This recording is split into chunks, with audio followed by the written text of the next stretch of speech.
Hello दोस्तों, welcome to my channel study with bank. आज है 24 अप्रैल। 24 अप्रैल के जितने भी इम्पोर्टेंट करंट अफेयर के क्वेश्चंस बनते हैं मैं आपके लिए लेके आया हूँ। अच्छा, मैं डेली आपके लिए 10 से 15 एमसीक्यूज लेके आता हूँ जो करंट अफेयर के होते हैं, हिंदी में होते हैं। इंग्लिश में तो बहुत सारा कंटेंट अवेलेबल है, हिंदी में नहीं रहता। तो इसे देखें और अपने सजेशंस और अपने क्वेश्चंस के जवाब जरूर कमेंट करें। तो चलिए शुरू करते हैं। आज का पहला क्वेश्चन है, 24 अप्रैल को भारत में किस दिवस के रूप में मनाया जाता है? तो इसका सॉरी तो इसका ऑप्शंस है संविधान दिवस, बी पंचायती राज दिवस, सी राष्ट्रीय विज्ञान दिवस, डी सिविल सेवा दिवस। तो इसका सही जवाब है आपका पंचायती राज दिवस, ऑप्शन बी सही है। जब पंचायती राज दिवस 24 अप्रैल को भारत में पंचायती राज दिवस मनाया जाता है, क्यों? कि 73rd अमेंडमेंट 1993 में लागू होने की स्मृति में मनाया जाता है। ये क्या था? इससे जो हमारे लोकल लेवल की जो जितनी भी गवर्नमेंट बनती है, यूएलबीज हो गई, उनके लिए लागू किया गया था। कौन सा विधान संशोधन? 73वां। और 74वां जो था वो अर्बन लेवल के लिए था। ठीक है, यूएलबीज के लिए। वो अर्बन लेवल के लिए था, ये था किसके? रूरल, जितना भी गाँव का अपना है वो इसमें आता था। ग्राम पंचायत वगैरह, प्रधान वगैरह सब इससे बनता था। तो इस तरह था। इसने पंचायती राज संस्थाओं के संवैधानिक दर्जा प्रदान किया, लोकतंत्र की जमीनी स्तर तक मजबूत बनाने का प्रतीक है। ठीक है, 1 अप्रैल। अच्छा, मैं डेली इनको रिवाइज करवाता हूँ तो आप एक बार जरूर देख लिया करिए, क्योंकि इससे एक या दो क्वेश्चन हर साल आता है। कभी मैचिंग में दे देता है, कभी ऐसे डायरेक्ट पूछ लेता है। 1 अप्रैल को मूक दिवस या फिर इसको उत्कल दिवस भी बोलते हैं, उत्कल दिवस मनाया जाता है। 2 अप्रैल को विश्व ऑटिज्म दिवस, 5 अप्रैल को राष्ट्रीय समुद्री दिवस, 7 अप्रैल को विश्व स्वास्थ्य दिवस, 10 अप्रैल को विश्व होम्योपैथी दिवस, 11 अप्रैल को राष्ट्रीय सुरक्षित मातृत्व दिवस, 13 अप्रैल को जलियांवाला बाग हत्याकांड स्मृति दिवस, 13 अप्रैल 1919 को हुआ था, 14 अप्रैल को अम्बेडकर जयंती, 17 अप्रैल को विश्व हेमोफीलिया दिवस, 18 अप्रैल को विश्व विरासत दिवस, 19 अप्रैल को विश्व लीवर दिवस, 21 अप्रैल को सिविल सेवा दिवस, 22 अप्रैल को अर्थ या पृथ्वी दिवस, 23 अप्रैल को विश्व पुस्तक एवं प्रतिलिपि दिवस। ये अभी तक के जितने इंपॉर्टेंट क्वेश्चन थे अप्रैल के ये थे वो है। अगला प्रश्न है, किस देश ने हाल ही में दुनिया का पहला एआई नियंत्रित संसद सहायक परला एआई लॉन्च किया है? आपके ऑप्शंस हैं, A Germany, B Canada, C Sweden और डी ऑस्ट्रेलिया। इसका ऑप्शन सही जवाब क्या है आपका? Option C Sweden. ठीक, स्वीडन ने परला एआई नामक एक आर्टिफिशियल इंटेलिजेंस आधारित संसदीय सहायक लॉन्च किया है। ये सांसदों को बिलों की समीक्षा, भाषण की तैयारी और अनुसंधान में मदद करेगा। ये लोकतांत्रिक पारदर्शिता और दक्षता बढ़ाने की दिशा में एक बड़ा कदम है। ठीक है, तो आते हैं, ये है हमारा क्या? ये है नॉर्वे, ये है स्वीडन और ये है क्या? स्टॉकहोम। ठीक, और ये है फिनलैंड। तो स्वीडन क्या आते हैं? स्वीडन की राजधानी स्टॉकहोम। ठीक है, हाँ, स्वीडन क्रोना क्या है यहाँ का? स्वीडन क्रोना यहाँ का आप करेंसी बोल सकते हैं। उल्फ क्रिस्टन प्रेसन क्या है यहाँ के? वो आप प्रेसिडेंट बोल सकते हैं। 6 नॉर्वेजियन सी है यहाँ पर। इसे पिछले साल नॉर्थ सी का क्वेश्चन आया था, कौन कौन से बाउंड्री टच करते हैं? डेनमार्क हो गया आपका, ये लिथुआनिया हो गया, एस्टोनिया हो गया एंड ये फिनलैंड हो गया। ठीक है, ये गल्फ ऑफ लिथुआनिया हो गया, ये स्टॉकहोम हो गया आपका। ठीक है, ये बाल्टिक सी हो गया। तो इस तरह के क्वेश्चन हर साल पूछे जाते हैं। यहाँ पे ऊपर बाउंड्री टच हो रही है किसकी? रसिया की। देखो, एक क्वेश्चन बन सकता है, क्या स्वीडन की बाउंड्री रसिया से टच होती है? तो नहीं, इस नॉर्वे की बाउंड्री टच होती है जाके यहाँ पे रसिया से। ठीक, चलिए अगला क्वेश्चन है, लटाविया, लिथुआनिया एंड एस्टोनिया, ये तीनों यहाँ पर डेनमार्क ये पे है। डेनमार्क की राजधानी कोपेनहेगन, ओस्लो इसकी राजधानी, नॉर्वे की, फिनलैंड की हेलेंसिकी है और स्वीडन की स्टॉकहोम है। ठीक, अगला क्वेश्चन है, कौन सा देश विश्व 2025 में विश्व भू-स्थानिक सम्मेलन की मेजबानी करेगा? ऑप्शन है, A Bharat, B Japan, C France, D USA. तो इसका सही जवाब है ऑप्शन ए भारत। ठीक, 2025 में भारत विश्व स्थानिक सम्मेलन की मेजबानी कर रही है। भू-स्थानिक तकनीकों, जीआईएस, ड्रोन, सैटेलाइट डेटा के उपयोग पर केंद्रित होगा और नीति निर्माताओं, उद्योगों, विशेषज्ञों को एक मंच प्रदान करे जहां पर अपने व्यूज को क्या कर सकते हैं, शेयर कर सकते हैं। हाल ही में किस बैंक ने ग्रीन कार लोन जो लॉन्च की, कल मैंने आपको बताया था होम लोन योजना, तो आज कार लोन योजना। तो ICICI bank, bank of Baroda, SBI, axis bank, तो इसका सही जवाब हो जाएगा ऑप्शन सी। SBI बैंक ने पर्यावरण अनुकूल वाहनों को बढ़ावा देने के लिए ग्रीन कार योजना लॉन्च की है। इसमें EV व्हीकल्स पर कम ब्याज दरों पर ऋण मिलेगा। यह योजना भारत में हरित ऊर्जा नीति से जुड़ी हुई है। आपको पता है कि इसका जो स्थापना हुआ था या फिर इसको जो नेशनलाइज्ड किया गया था वो 1 जुलाई 1956 किया गया था। और ये नरीमन पॉइंट में क्या है, इसका हेडक्वार्टर है, ठीक। और छल्ला शेट्टी इसके क्या है, आपके चेयरमैन है। किस देश ने हाल ही में ओशन बैटरी पर सफल परीक्षण किया है? आपके ऑप्शन है डेनमार्क, बी नीदरलैंड, सी नॉर्वे और डी USA। इसका सही जवाब हो गया आपका नीदरलैंड। नीदरलैंड ने समुद्री ऊर्जा के भंडारण के लिए ओशियन बैटरी का सफल परीक्षण किया है। यह तकनीक समुद्री जल के दबाव का उपयोग करके ऊर्जा स्टोर करती है और नवीनीकरणीय ऊर्जा स्रोत के एक बड़ा कदम है, ठीक है। तो बात करते हैं नीदरलैंड की। नीदरलैंड की राजधानी क्या है? एम्स्टर्डम है, ठीक है। इसका जो करेंसी है वो यूरो है और मार्क रूटे यहाँ के प्रेसिडेंट है। अगला प्रश्न है हमारे पास, हाल ही में किस राज्य ने ई राशन कार्ड 100% डिजिटल बनाने की घोषणा की है? गुजरात, दिल्ली, तमिलनाडु, महाराष्ट्र।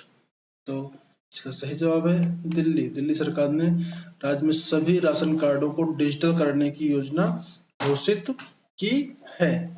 इससे ई राशन कार्ड प्रणाली पर क्या होगा, पारदर्शिता बढ़ेगी और हमारे यहाँ फर्जी वाले रुकेंगे और जरूरतमंदों को लाभ आसानी से मिलेगा, तो इसका सही जवाब क्या हो गया, दिल्ली, ठीक है। तो दिल्ली की बात आती है, दिल्ली में अभी नई चीफ मिनिस्टर बनी, उनका नाम क्या है? उनका नाम है रेखा गुप्ता। UNEP द्वारा जारी रिपोर्ट के अनुसार भारत का कौन सा शहर सबसे प्रदूषित शहर है? ठीक, इसकी बात आती है तो ये है हमारा ऑप्शन कानपुर, बी गाजियाबाद, सी भिवाड़ी और डी फरीदाबाद। इसका सही जवाब है भिवाड़ी। भिवाड़ी UNEP के नवीनतम रिपोर्ट के अनुसार राजस्थान का भिवाड़ी शहर 2025 में सबसे प्रदूषित शहर है, सबसे प्रदूषित शहर है। तो भिवाड़ी है कहाँ पर? भिवाड़ी राजस्थान पर है, ठीक। राजस्थान की राजधानी आप सबको पता है, राजस्थान की राजधानी है जयपुर। अच्छा, यहाँ के वो कौन है चीफ मिनिस्टर? यहाँ के चीफ मिनिस्टर भजनलाल शर्मा। और कल मैंने बताया था कि हाँ, कल ही बताया था कि इनके चीफ मिनिस्टर ऐसा डेली इसको रिवाइज करने से क्या है, दिमाग में चीजें बैठी रहती हैं, ठीक। तो हरीश बाबू बागड़े यहाँ क्या है, गवर्नर भी है। अच्छा, UNEP की बात आती है तो UNEP क्या है, इसका स्थापना कब हुई थी? 5 जून 1972, 5 जून, ठीक। पर्यावरण दिवस मनाया जाता है 5 जून को। तो UNEP का यूनाइटेड नेशन एनवायरनमेंट प्रोग्राम। अच्छा, यहाँ पर 5 जून 1972 को अच्छा है, इसका हेडक्वार्टर कहाँ है? नैरोबी, केन्या में है। अगला प्रश्न है, प्रोजेक्ट संजीवनी का उद्देश्य क्या है? सौर ऊर्जा विस्तार, सैनिकों के लिए मेडिकल ड्रोन सेवा, बच्चों के लिए पोषण योजना, वन क्षेत्र संरक्षण। तो इसका सही जवाब है सैनिकों के लिए ड्रोन सेवा। सियाचिन ऊंचे क्षेत्रों में तैनात भारतीय सैनिकों को दवाई आपूर्ति भेजने हेतु ड्रोन तकनीकी का प्रयोग किया जा रहा है। DRDO भारतीय सेना का संयुक्त प्रयास है, ठीक। अगला प्रश्न है, भारत का पहला कार्बन न्यूट्रल रेलवे स्टेशन कौन सा है? A Gandhinagar, B Mysore, C Bhubaneswar and D Secunderabad. तो इसका सही जवाब है ऑप्शन ए गांधीनगर। गांधीनगर गुजरात का रेलवे स्टेशन है। यह पहला कार्बन न्यूट्रल स्टेशन है जिसमें सौर ऊर्जा, जल और वर्षा जल संचयन और कुशल तकनीकी का उपयोग किया गया है, ठीक। तो ये हो गया। अच्छा, बात आती है गुजरात की। गुजरात का गांधीनगर, गुजरात की आप राजधानी पता ही है, ठीक है, गांधीनगर। और यहाँ के जो भूपेंद्र भाई पटेल है वो कौन है? यहाँ के चीफ मिनिस्टर है। और आचार्य देवव्रत यहाँ के गवर्नर है। कावेरी नदी जल विवाद किस दो राज्यों के बीच में है? ऑप्शन है तमिलनाडु आंध्र प्रदेश, कर्नाटका केरला, तमिलनाडु कर्नाटका एंड केरल तेलंगाना। तो इसका सही जवाब है तमिलनाडु और कर्नाटका। कावेरी नदी जल विवाद मुख्यतः तमिलनाडु कर्नाटक के बीच है। जल बंटवारे लेकर विवाद दशकों पुराना है। सुप्रीम कोर्ट ने इसके समाधान हेतु कावेरी जल प्रबंधन प्राधिकरण को गठित किया है। जब बात आती है कावेरी नदी की, कावेरी नदी कहाँ से निकलती है? ब्रह्मगिरी से निकलती है। कितने किलोमीटर लंबी है? 765 किलोमीटर लंबी है। कर्नाटक, तमिलनाडु, केरल और पुडुचेरी का एरिया कवर करती है। अमरावती, अर्कावती, भवानी, हेमावती और नोयार और काबनी, ये इसकी सब क्या है? इसकी सहायक नदियां हैं। फिर से एक बार देख लीजिए, तो अमरावती, ठीक, अर्कावती, भवानी और हेमावती, काबनी, काबनी नीचे होगी इधर, और ये नोयान, ठीक है। ये सभी अर्कावती लिखा है, और इसको आप उसमें पीडीएफ में जरूर देखिएगा एक बार। तो ये इसकी क्या है? इसकी सहायक नदियां हैं, ठीक। 765 किलोमीटर लंबी है। अगला क्वेश्चन है, किस भारतीय खिलाड़ी ने हाल ही में लॉरेंस वर्ल्ड स्पोर्ट्स अवार्ड जीता है? ऑप्शन है Neeraj Chopra, B P Sindhu, D Rohit Sharma, C Rohit Sharma और डी साक्षी मलिक। इसका सही जवाब है नीरज चोपड़ा। नीरज चोपड़ा ने टोक्यो स्वर्ण पदक विजेता नीरज चोपड़ा ने लॉरियस वर्ल्ड स्पोर्ट्स में 2025 का अवार्ड जीता है। यह सम्मान उन्हें ट्रैक एंड फील्ड श्रेणी में दिया गया है, जो उत्कृष्ट खेल प्रतिभा का प्रतीक है। अच्छा, यहाँ पर स्वर्ण पदक जीता था। पेरिस ओलंपिक में कौन सा पदक जीता था? ठीक है, नदीम ने पहला स्वर्ण पदक जीता था, और इन्होंने कौन सा रजत पदक जीता था। हाल ही में किस देश ने एआई पावर्ड बॉर्डर पेट्रोल तकनीकी लागू की है? ऑप्शन है ए इजराइल, बी चीन, सी अमेरिका, डी रूस। इसका सही जवाब है ऑप्शन ए। ऑप्शन है इजराइल। इजराइल ने अपनी सीमाओं को सुरक्षित करने के लिए एआई तकनीक पर आधारित उपयोग शुरू किया है। इससे कि पेट्रोलिंग किससे होगी? एआई आधारित होगी। सेंसर, ड्रोन एंड डेटा विश्लेषण के माध्यम से घुसपैठ को रोका जा रहा है। अगला क्वेश्चन है, अच्छा हाँ बताती इजराइल की, तो इजराइल की जो बेंजामिन नेतन्याहू क्या है, यहाँ के पीएम है, ठीक। और ये जो बॉर्डर है कहाँ लगती है? मेडिटेरियन सी पे लगती है। इधर आपका डेड सी है, ठीक। इधर गोलन हाइट्स है ऊपर, ये लेबनान है, सीरिया है इधर, ये जॉर्डन हो गया, इधर इजिप्ट है। और ये यहाँ पर क्या है? ये है आपका वेस्ट बैंक, ठीक। ये हो गया। यहाँ पर क्या है? सिनाई पेनिनसुला है, जो बनाता है स्वेज नहर से मिलके। इधर अकाबा क्या है? गल्फ में। तो ये देख लीजिएगा। और ये हो गया आपका इजराइल, ठीक। इसके हाँ कैपिटल कौन सी? कैपिटल तो भूल गए, कैपिटल है इसकी यरूशलेम। 23 अप्रैल 2025 को पाकिस्तान के किस क्षेत्र में सहयोग को निलंबित करने का निर्णय लिया है? व्यापार समझौते, सिंधु जल समझौता, बस सेवा समझौता, पारस्परिक वीजा सुविधा। तो इसका सही जवाब है सिंधु जल समझौता। इसको पूरी तरीके से बंद कर दिया गया है, ठीक है, स्थगित कर दिया गया है। क्यों? क्योंकि आपको पता है 21 तारीख को हमारे पहलगाम में क्या हुआ है? आतंकी हमला हुआ है, जिसमें से 28 लोगों की जान गई है। उसको ध्यान रखते हुए 5 निर्णय लिए गए हैं। उसमें से एक निर्णय है सिंधु जल समझौते को पूरी तरीके से भी बंद कर देना। समझौता हुआ कब था? 1960 को हुआ था, ठीक। अच्छा बात आई सिंधु जल समझौते। सिंधु नदी निकलती कहाँ से है? सिंधु नदी निकलते हैं आपकी बोखरचू से, ठीक। और ये होते हुए भारत के ऊपर लद्दाख, पाकिस्तान से होते हुए कहाँ जाती है? ये पाकिस्तान, सॉरी, लद्दाख और इधर कश्मीर से होते हुए पाकिस्तान पे जाती है, ठीक है। इसकी सहायक नदियां भी आपको पता होनी चाहिए। इंडस, इंडस के साथ साथ कौन सी? चेनाब है, झेलम है, व्यास है, सतलज है, रावी है। तो 5 इसकी क्या है? सहायक नदियां भी है। सबसे लॉन्गेस्ट कौन सी? तो चेनाब सबसे इसकी लॉन्गेस्ट सहायक नदी है, ठीक। इधर से एक रिवर वगैरह भी मिलती है, काबुल वगैरह भी मिलती है। तो ये हो गई, ये आपका इंडस रिवर सिस्टम हो गया। अगला प्रश्न है, हाल ही में चर्चा में रहा पहलगाम किस कारणों चर्चा में रहा? आपको पता है, यहाँ G20 टूरिज्म मीट का आयोजन हुआ, बी आतंकी हमले घटना हुई, अमरनाथ की यात्रा से हुई, भारत नेपाल सैन्य अभ्यास हुआ। इसका सही जवाब है यहाँ पर आतंकी हमले घटना हुई। पहलगाम कश्मीर की घाटी पहलगाम को हाल ही में इको फ्रेंडली टूरिज्म डेस्टिनेशन के रूप में भी विकसित किया जा रहा है।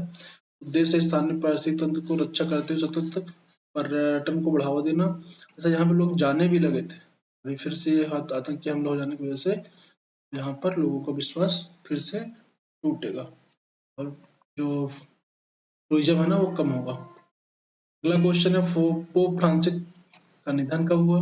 19 अप्रैल 2025 को, 21 अप्रैल 2025 को, 23 अप्रैल 2025 को और 25 अप्रैल 2025 को। सही जवाब है 21 अप्रैल 2025 को। पोप फ्रांसिस कौन थे? पोप फ्रांसिस 21 अप्रैल 2025 को हुआ मस्तिष्काघात, कार्डियक अरेस्ट के वजह से 88 वर्ष के निधन हो गया। उनके निधन के बाद अंतिम यात्रा सेंट पीटर्स बासिलिका में शुरू हुई। ये अंतिम यात्रा होगी, 26 तारीख को उनका अंतिम संस्कार होगा। जब पोप फ्रांसिस का मार्च 2003 में रोमन कैथोलिक चर्च के क्या थे, पोप थे, 266वें नंबर पे। और अमेरिका और दक्षिण गोलार्ध में से आने वाले पहले पोप थे। कहाँ से थे? अर्जेंटीना से थे। अर्जेंटीना की कैपिटल मैंने कल आपको बताई थी, तो आप लोग कमेंट करके जरूर बताइएगा। अगला प्रश्न, भारत के संविधान को लागू कब किया गया था? ऑप्शन है 15 अगस्त 1947, बी 26 जनवरी 1949, जी 26 जनवरी 1950, डी 1 अप्रैल 1950। इसका सही जवाब कमेंट में जरूर बताइएगा। और कल का क्वेश्चन का सही जवाब, किस राज्य ने हाल ही मुख्यमंत्री सीखो कमाओ योजना की शुरुआत की? इसका सही जवाब था मध्य प्रदेश। मध्य प्रदेश सरकार ने सीखो कमाओ योजना की शुरुआत की। इसका उद्देश्य युवाओं को प्रशिक्षण के साथ रोजगार का अवसर प्रदान करना, और इनमें युवाओं के विभिन्न क्षेत्रों में कौशल प्रशिक्षण दिया जाए, जैसे मस्तिष्क स्टाइपेंड भी मिलेगा, जिससे उनका आत्मनिर्भरता की ओर मार्ग प्रशस्त होगा। आज के लिए इतना ही, और कैसा लगा कमेंट करके बताइएगा, लाइक शेयर जरूर करिएगा। अच्छा, अभी आर की परीक्षा आ रही है, आर और पीसीएस की, तो उसके लिए मैं डेली 30 क्वेश्चन लाइव लेके आऊंगा, जिनको हम सॉल्व करेंगे और अपने अपने स्कोर। तो उसके लिए आप लोग से ज्यादा शेयर करिए और कमेंट करिए। Thank you so much. Radhe Radhe, मिलते हैं।